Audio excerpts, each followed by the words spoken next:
அனைவருக்கும் வணக்கம்.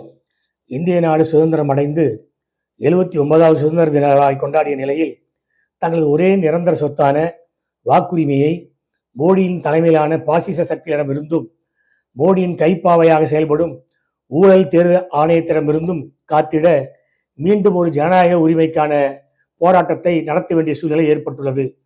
காங்கிரஸ் தலைவர் ராகுல் காந்தி அவர்களது தலைமையில் நமது உரிமையை மீட்டெடுக்கும் போராட்டம் நாடு முழுவதும் தீவிரமாகி இருக்கிறது.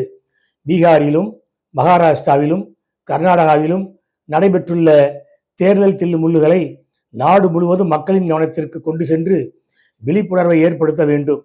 எதிர்காலத்தில் எந்த மாநிலத்திலும், குறிப்பாக நமது தமிழகத்திலும் இந்த ஓட்டு திருட்டு நடைபெறாமல் இருக்க அதை தடுப்பதற்கு நமது கண்டனத்தை தெரிவிப்பதற்கு வரும் செப்டம்பர் 7ஆம் தேதி நெல்லையில் ஓட்டு திருட்டுக்கு எதிராக தமிழக காங்கிரஸ் கட்சி தலைவர் திரு செல்வ பெருந்தை அவர்கள் தலைமையில் நடைபெறுகிற காங்கிரஸ் மாநாட்டிற்கு பெருமளவு வருகை தந்து நமது ஜனநாயக மீட்பு போராட்டத்திற்கு ஆதரவு தந்து நமது ஒப்பற்ற தலைவர் ராகுல் காந்தி அவர்கள் கரங்களை வலுப்படுத்த வேண்டுகிறேன். நன்றி, வணக்கம்.